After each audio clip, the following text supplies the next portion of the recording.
인생은 그 날이 풀과 같으며 그 영화가 들의 꽃과 같도다.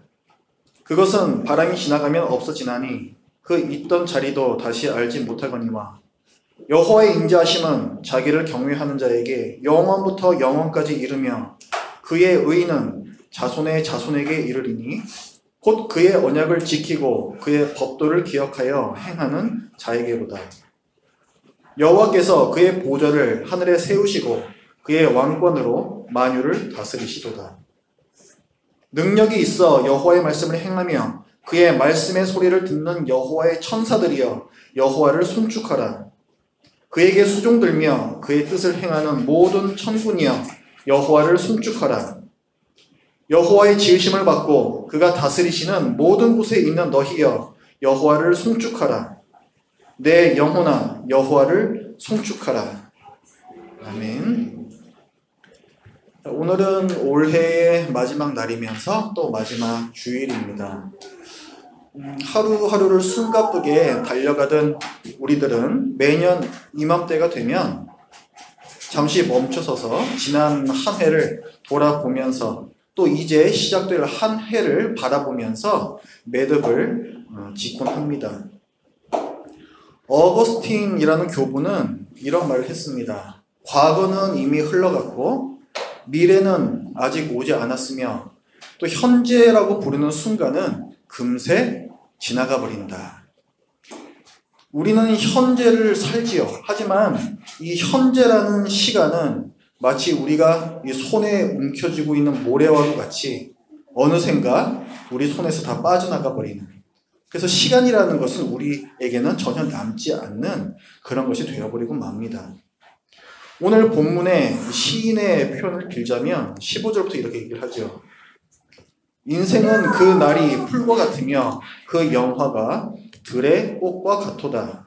그것은 바람이 지나가면 없어지나니 그 있던 자리도 다시 알지 못하거니와. 이렇게 시간은 마치 강물처럼 쉬지 않고 계속해서 흘러갑니다. 이런 시간에 휩쓸려서 시간 속에 둥둥 떠다니는 그런 것이 우리 인생이라는 생각을 하면요, 어느 순간 우리의 마음이 공허해지고 또 우리 삶이 허무하게 생각이 됩니다.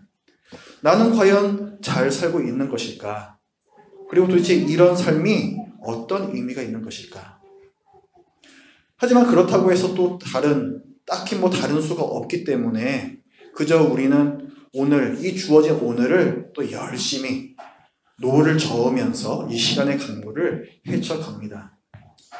과연 우리는 잘 살고 있는 것일까요?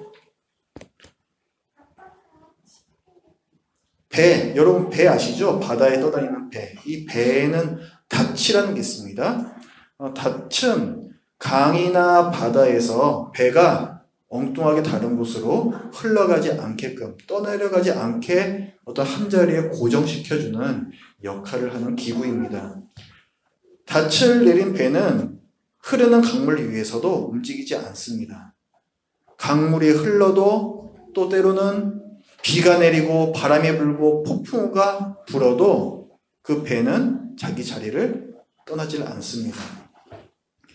신자들에게도 자기 자리를 지키게끔 하는, 이 시간 속에 휩쓸려서 떠내려 가버리지 않도록 하는 하나님의 우리에게 주시는, 하나님께서 우리를 메어주시는 단단한 닻이 있는데 그것을 뭐라고 하냐면은 헤세드라고 합니다. 오늘 본문의 17절 말씀을 제가 읽어보겠습니다. 여호와의 인자하심은 자기를 경외하는 자에게 영원부터 영원까지 이르며. 자, 이 17절 말씀에서 여호와의 인자하심이라고 했는데 이 인자하심이라는 이 단어가 바로 헤세드입니다. 시인은 여호와 하나님의 헤세드를 얘기를 하면서 그 배경을 출애굽한 이스라엘 광야 시대로 잡습니다. 오늘 8절 말씀을 같이 읽어보겠습니다. 시작. 여호와는 긍휼이 많으시고 은혜로우시며 노하기를 더디하시고 인자하심이 풍부하시다. 자, 여기에도 인자하심이 풍부하시다. 헤세드라는 단어가 또다시 나왔습니다. 그런데 이 8절의 말씀이 어디 나오는 말씀이냐면은 출애굽기 34장에 보면은 하나님께서 모세에게 십계명 돌판을 새겨주시죠. 그런데 처음에 돌판은 이제 아론의 금송아지 사건 때문에 깨어집니다. 그리고 모세가 다시 십계명 돌판을 받기 위해서 시내산으로 올라가죠. 그곳에서 십계명 돌판을 주신 후에 하나님께서 하시는 말씀이 바로 우리가 지금 읽었던 이 8절의 말씀입니다. 나 여호와가 어떤 여호와인지 그것을 그의 백성들에게 드러내어 보여주신 것이죠. 자, 이 출애굽기 34장은 이제 십계명과 율법들까지 다 받은 후에 이제 광야 여행을 앞두고 있는 시점입니다. 여러분, 이 광야 시대가 어떤 시대로 우리에게 기억이 됩니까? 광야 시절은 굉장히 고난이 많았던 고생스러웠던 시절이고, 그래서 이스라엘 백성들의 입에서 불평과 불만이 끊임없이 나왔던 이스라엘에게도 힘든 시기였지만 하나님께서도 보시기에 굉장히 불만족스러우셨던 불순종의 역사였습니다. 하지만 하나님께서는 이런 이스라엘을 멸망시키지 않으셨습니다. 오히려 광야 이 40년 동안 그들이 입고 있는 옷과 신고 있는 신발이 헤어지지 않도록 해주시며 또 매일 만나라는 음식을 끊임없이 내려주심으로써 그들을 보호하시고 또 불기둥, 구름기둥으로 인도를 해주셨습니다. 그 불평 많고 불순종했던 백성을 결국 가나안 땅으로 인도해 내신 것이죠. 왜 하나님께서 이런 일을 행하셨을까요? 언약 때문에 그렇습니다. 이스라엘 백성을 애굽에서 탈출시켜 내신 후에 하나님께서는 시내산에서 이스라엘 백성과 언약을 맺으십니다. 나는 너희의 하나님이 되며 너희는 내 백성이 되리라. 근데 만약에 광야에서 이스라엘을 하나님께서 포기하신다면 이 언약은 이루어질 수가 없는 것이죠. 하나님께서 그들의 하나님이 되어주시고 이스라엘은 하나님의 백성이 되리라는 그 약속이 중도에 깨어지고 마는 것입니다. 그렇게 된다면 하나님께서는 자기 백성 하나 구원해 내시지 못하는 무능한 하나님이 되어버리고 말죠. 하나님께서는 이 언약을 지키시기 위해서 불순종하고 또 불순종하는 이스라엘을 포기하지 않으셨습니다.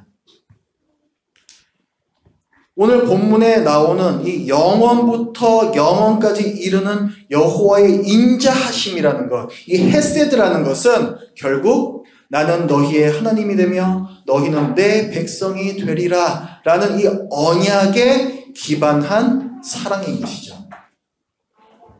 이렇게 비유를 해볼 수가 있겠습니다. 우리 신자들은 끊임없이 흘러가고 있는 이 시간의 강물 위에 떠 있는 배라고 할 수가 있습니다. 그리고 하나님의 언약, 이 하나님의 약속, 내가 너희의 하나님이 되고 너희는 내 백성이 되리라는 이 언약은 그 강 밑바닥에 내려져 있는 큰 닷이라고 할 수가 있겠습니다.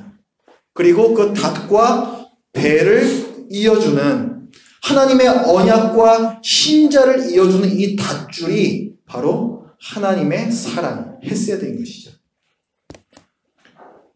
헤세드라는 것은 하나님 당신의 명예를 걸고 무능한 하나님이 되실 수가 없는 그 하나님의 명예를 걸고 약속을 지키시는 하나님의 신실하신 사랑이고, 또 이 헤세드에는 상대방의 부족함을 인내하는 하나님의 오래 참으심과 상대방의 잘못을 품어주고 또 품어주시는 하나님의 자비하심이 녹아져 있습니다.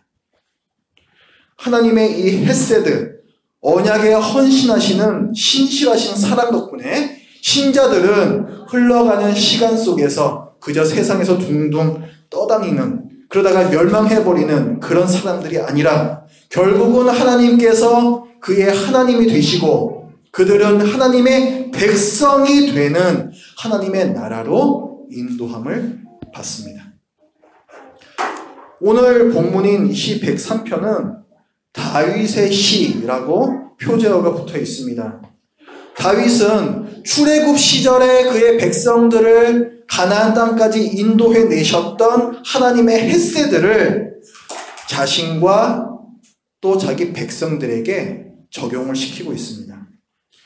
출애굽했던 이스라엘과 전혀 별다를 것 없는, 여전히 불순종하고 또 범죄하고 있는 자신과 이 이스라엘 백성들을, 그 모습을 너무나도 적나라하게 자신도 보고 있기 때문에 그렇습니다.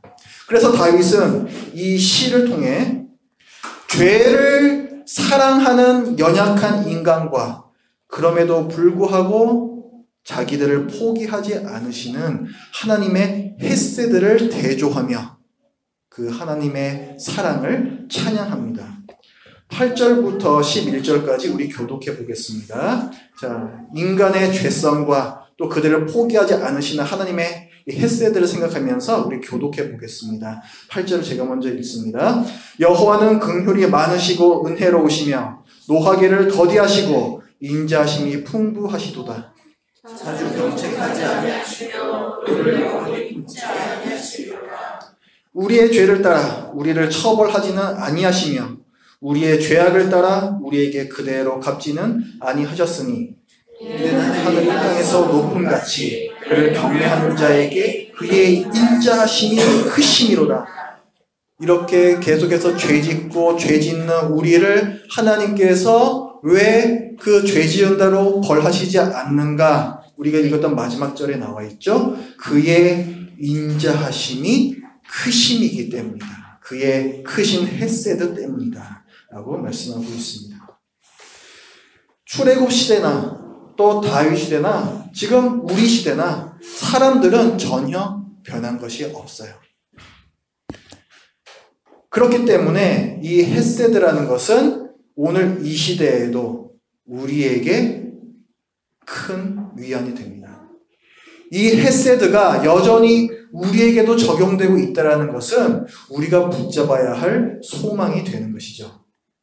우리를 그의 백성 삼으시기에 포기하시지 않는 하나님의 사랑, 또 우리의 왕이 되어주시기를 포기하시지 않는 그 사랑, 하나님께 불성실한 우리를 그의 나라에까지 기어코 인도해 내시고야 마는 그 신실하심. 우리는 이 든든한 밧줄에 매여 있는 사람들입니다. 그 분명한 증거가 무엇일까요? 하나님께서 그토록 우리를 사랑하시고 우리를 결코 포기하지 않으신다라는 그 명백한 증거가 무엇이겠습니까? 바로 예수 그리스도죠. 사도 바울은 이렇게 얘기합니다. 우리가 아직 죄인 되었을 때에 하나님께, 그리스도께서 우리를 위하여 죽으심으로 하나님께서 우리에 대한 자기의 사랑을 확증하셨느니라. 우리가 아직 죄인 되었을 때, 우리는 여전히 죄를 사랑하지만, 우리는 여전히 하나님께 불순종하지만, 우리는 여전히 하나님과의 언약을 깨고 또 깨지만, 그러나 하나님께서는 그의 아들을 죽이시기까지 우리의 하나님이 되어 주시겠다라는 그 언약을 지켜주셨다. 그래서 사도 바울은 얘기하고 있습니다. 여러분께서도 올 한 해 동안 참으로 고생이 많으셨습니다. 제가 알고 있는 부분들도 있지만 또 저에게 차마 얘기하시지 못한 그런 많은 어려움들도 많았을 것이라고 생각을 합니다. 제가 알기로 여기 앉아 계신 분들 중에서 그 누구도 올 한 해를 쉽게 보내신 분들이 없습니다. 단 한 분도 없어요.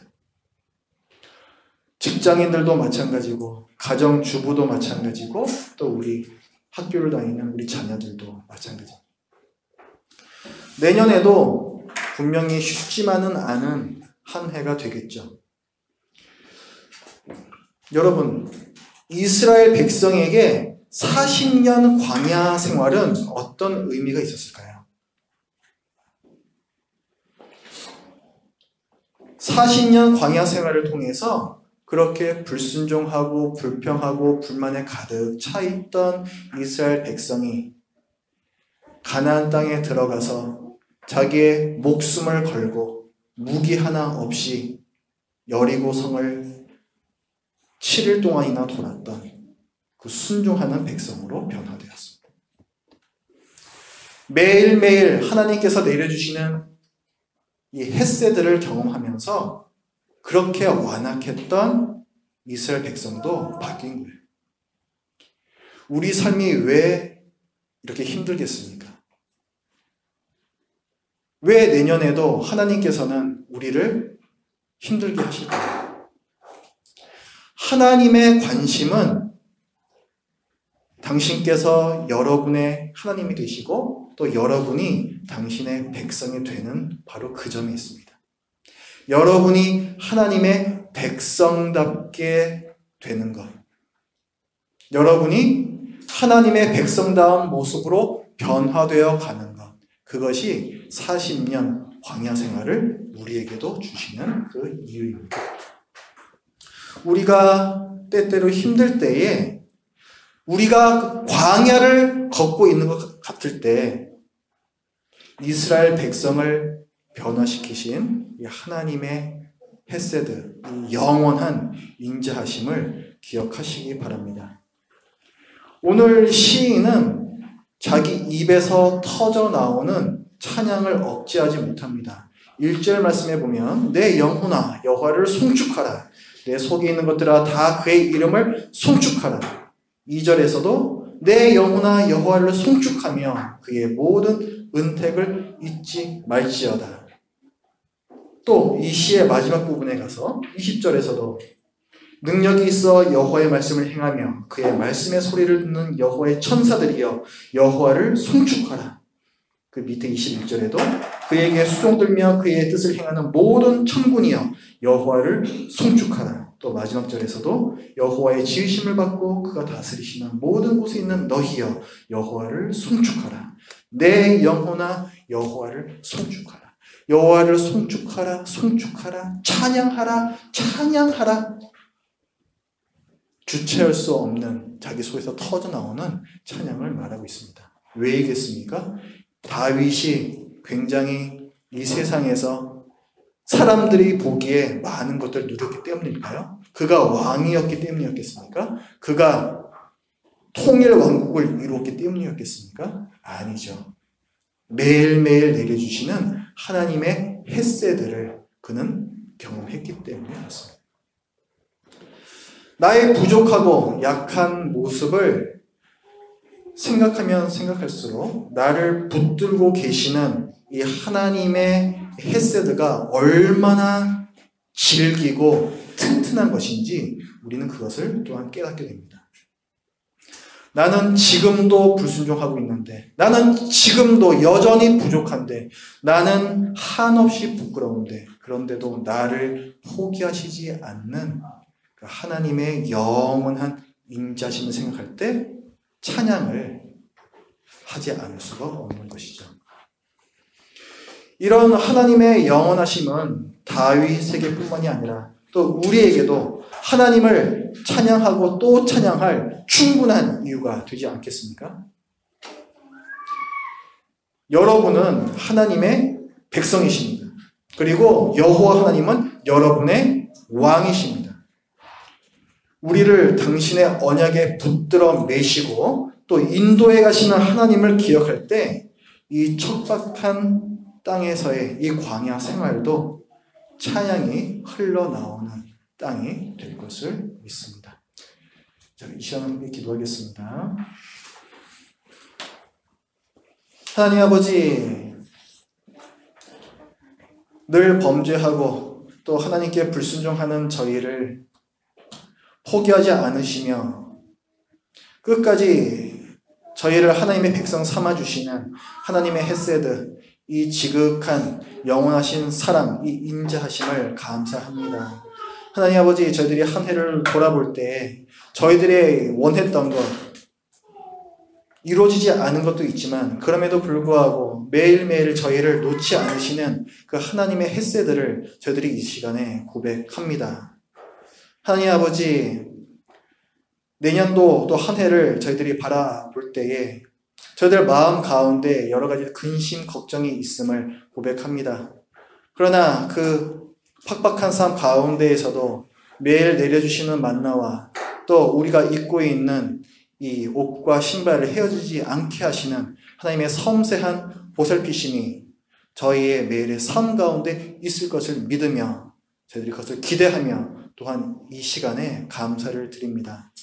하나님, 여기 있는 우리 모두들 한 사람 한 사람을 주님께서 붙들어 주시고 또한 매일의 삶 가운데에서 하나님의 이 영원한 인자하심을 경험하는 나날이 되게 하여 주시옵소서. 예수님의 이름으로 기도드립니다. 아멘.